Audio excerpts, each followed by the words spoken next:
With Alexis Lafrenière, who's an elite company, as the second player to ever win the CHL Player of the Year award. It happened to one other Rimouski Oceanic player, that was Sidney Crosby back in the day.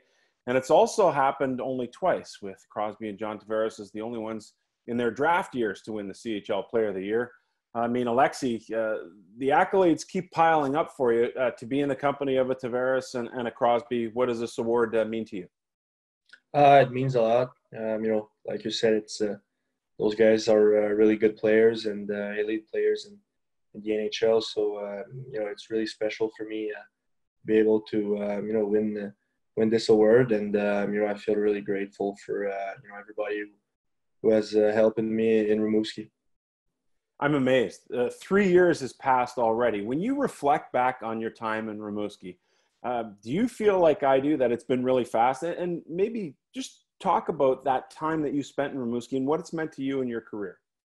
Yeah, it goes so fast. All the vets are telling you that you have to enjoy, and it goes so fast. And for me, I've been really lucky to have the chance to play in Rimouski. Really nice organization. They treat their players like real pros. So for me, it was a lot of fun playing there, and I had nothing but good memories about my time. When you look at your progression from being the first overall pick to your rookie year, which was outstanding, and then into year two and in year three, I mean, you've grown tremendously as a player, but came into the league as a great player already. How do you see the development path and how it's grown, and what kind of layers have you added to your game over the years? Yeah, for sure. I'm much more a mature player on the ice. I think I can play a lot more physical, and I'm better than I was in my own zone. When I came at 16, I wasn't that good defensively, and still I have to improve a lot. But I think I did improve. So I improved a couple things in my game that really helped me have a lot of success. Just talking about the CHL and not necessarily Hockey Canada, because those events are separate, but what would be your most fond memory over the 3 years in Rimouski? Your teammates, your coaches, or a particular game? I can think of one that I know I liked against the Quebec Remparts that we had you on not too long ago, but what memory maybe sticks out to you in your mind about your time in Rimouski? Yeah, for sure. The game against Quebec was pretty good. The Winter Classic was really fun too. We played against Shawinigan outside. It was a really nice experience for me. We won the game, so it's a little bit more fun too. So for sure, I would say the Winter Classic was pretty special. When you look at your time, and now we're talking about everything included, all the medals internationally, and of course the big gold medal at the World Juniors this year. What is it that you're most proud of that you've accomplished to this point? Yeah, for sure. The gold medal is pretty big. With the group we had, it was really special to be able to win with these guys, and a dream come true. As a little kid, you dream of playing World Juniors, and to be able to win gold, it was probably my best memory for sure. When I look back, I think there was a key moment for you, and I think about what happened in the World Juniors previous to that, where your playing time as a younger player, it wasn't great, and then there was a bit of adversity. But I look at that as a huge piece of your development, facing a little bit of adversity and then coming back and responding really well from it. The second half of that year, of course, what you did this year. Do you feel that that's a kind of a key moment for you, and that adversity maybe was good for you? Yeah, for sure. I've learned a lot as a player, and I've grown a lot. Had the chance to learn from really good players at my first World Juniors, and face adversity. Didn't had that much ice time, and it was something that when you look back I think was good for me, because it pushed me to work harder and get better. Over watching you the last 3 years, I think one thing that really stuck out to me this year was how physically you're able to play, to repel checks, to work in the corners. But when you look at your game and you're self-assessing your game, what would you think is the most underrated part about your game? I would maybe say my physicality. Like you said, it's something that sometimes maybe the first line players are not able to do. And for me, I like to play physical sometimes, and I think it can really change the momentum in a game. So I think it's something that is always good to have. You were a guy who was projected to go number one even in the NHL draft when you came into the Quebec League.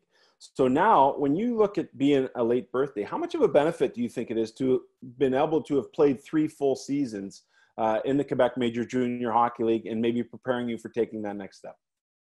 Yeah, for sure. I think it's a benefit. I had the chance to play longer than the other guys. So my third year, I was ready to go. I knew what to expect, and I was really focused in my draft year. So for sure, it was a benefit, and I was really ready to go this year, and it helped me a lot. Speaking of benefit, I know you worked really hard last summer to be prepared here for this year draft year, but you are like nobody here in the last 15 or 20 years in the fact that when I look at where you are, not having to go to a combine, not having to go to a dev camp once you get drafted, the World Junior Camp is going to be done virtually. You've been given a ton of time here to prepare.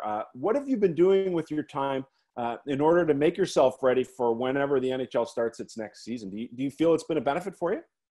Yeah, for sure. I have a lot of time for me.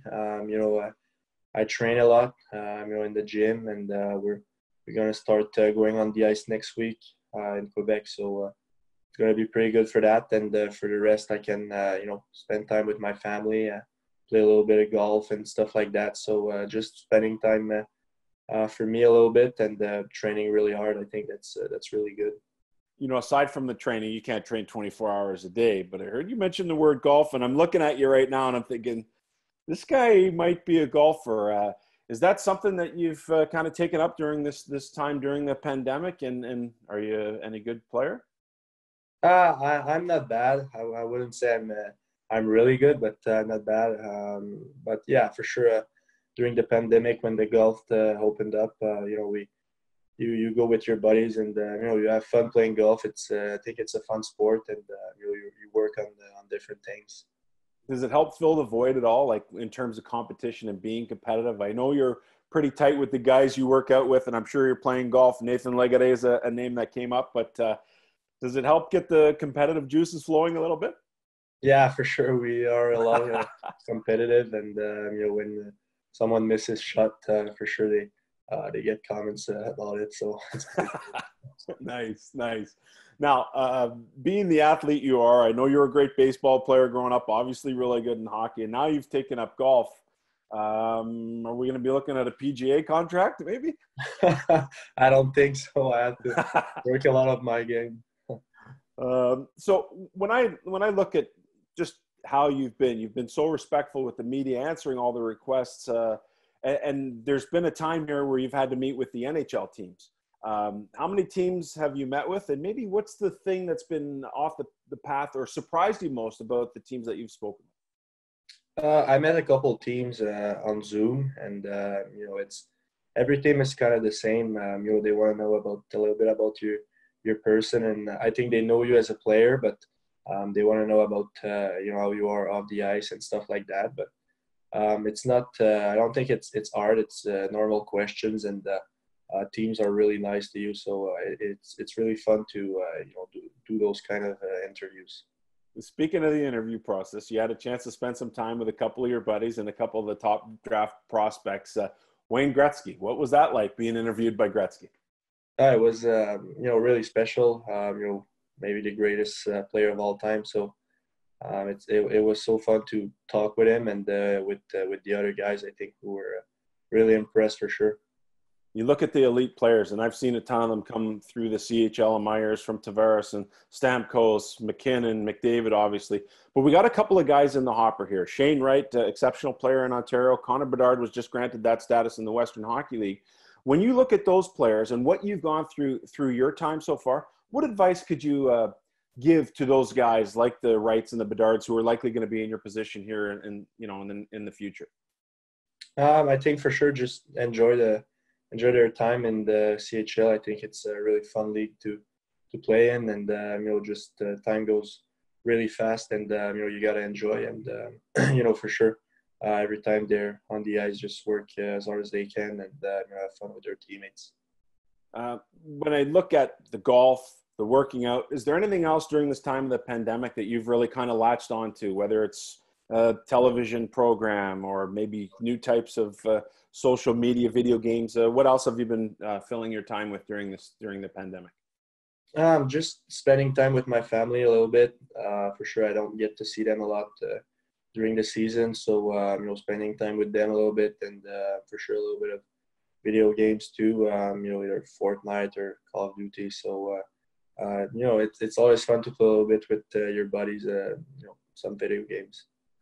Do you get a chance to play with any of the guys you played World Juniors with? Because you were in a unique situation. You had Byfield there with you, you had Jamie Drysdale there with you. I mean, I saw the camaraderie you guys had on that interview with Gretzky, but are those guys you get to kind of battle with in some of the gaming that you're doing?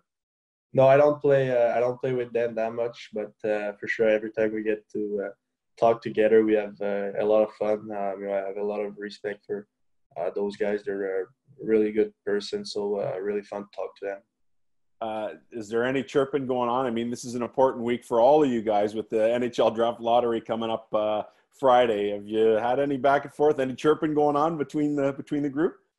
No, not that much. It's pretty calm right now, but we'll see what happens. Friday, maybe we'll get a text. When you think about that, that's kind of the first step in moving forward. Give us your plans for Friday, where you're going to be, what you're going to be doing, and who you're going to be with. I'm going to be home with, my family and a couple of my buddies. For sure, I'm going to enjoy this day with, my close ones. And I think it's going to be a nice day. And, for sure, I'll bring my buddies here, and we're going to have a nice night together. So that's kind of it. That's amazing stuff.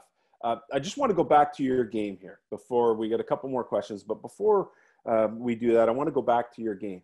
When you look at some of the things you've been working on, what's the most important and the most critical aspect of the game that you've been working on that's going to allow you to make that jump to the National Hockey League next year?